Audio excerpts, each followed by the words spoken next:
मैं नड्डा से एक सवाल पूछना चाहता हूं, मैं देश के प्रधानमंत्री से एक सवाल पूछना चाहता हूं, मैं जय शाह के पप्पा से एक सवाल पूछना चाहता हूं कि दुष्यंत चौटाला को बगल वाली कुर्सी पर बिठा करके कौन सा 35 बिरादरी 36 बिरादरी कर रहे हो बे? कौन सी 36 बिरादरी 35 बिरादरी कर रहे हो? खेला करते हो? खेला? अरे झूठा, बेईमानी करते हो। मैं आपसे कहता हूं और आप सोच करके इस बात को बताइए, जहां धर्म होगा वहां हिंदू मुसलमान करेंगे, और जहां मुसलमान नहीं होगा वहां 35 बिरादरी 36 बिरादरी करेंगे। यह मन में आप सोचिए और विचार कीजिए। अगर मैं गलत हूं, निकालो रस्सी, लगाओ फांसी पे।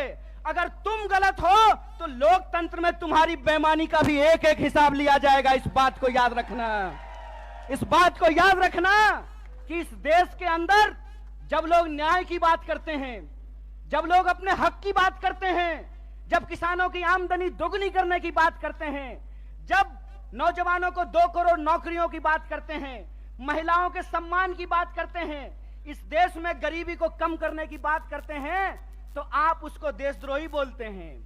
और आपके बंटवारे की राजनीति में अगर कोई शामिल हो जाए, कोई धर्म के आधार पर देश को जो लड़ाने की राजनीति है उसका हिस्सा बन जाए, जो समाज को जात के नाम पे लड़ाने की राजनीति है उसका हिस्सा बन जाए, तो जब बाहर थे तो विरोधी थे और आपके बगल में आकर के बैठ गए तो माला पहनाते हो रे बेईमान। अरे कौन सा ऐसा वॉशिंग मशीन है रे कि जब कांग्रेस में रहता है तो चोर होता है और तुम्हारा पार्टी में जाकर के ईमानदार हो जाता है रे झूठा। देश को ठगते हो, देश को ठग के बेईमानी करते हो। तो हमको एक सवाल का जवाब दीजिए। ये 35 बिरादरी 36 बिरादरी कहते हैं और नारा लगाते हैं सबका साथ सबका विकास।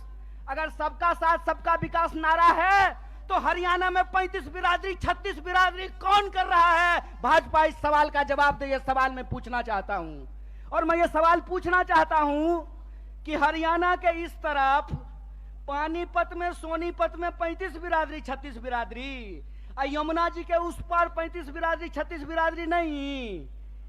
बोलिए सोच करके, यहां वोट चाहिए, वहां वोट नहीं चाहिए, और वहां वोट चाहिए और यहां वोट नहीं चाहिए। नदी पार करते हुए ही बेईमानों का ईमान बदल जाता है।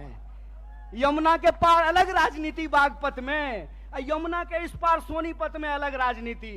इस खेल को हरियाणा के लोगों को समझना पड़ेगा, इस खेल को जींद के लोगों को समझना पड़ेगा। और याद रखिएगा, जब जब नींद से उठता है जींद, तब तब आती है हरियाणा में बदलाव और हरियाणा में आती है क्रांति। इसीलिए मैं आपसे आग्रह करने के लिए आया हूं कि आपको समझना पड़ेगा कि देश के भीतर जो सच्चाई है वो हकीकत हमको अपनी आंखों से देखना पड़ेगा। क्या नारा लगाए थे? बहुत हुआ महंगाई का मार, अब की बार मोदी सरकार। तो सिलेंडर 1200 रुपया में इनका चचा बेच रहा है। बताइए, पेट्रोल डीजल 100 रुपया लीटर मिल रहा है।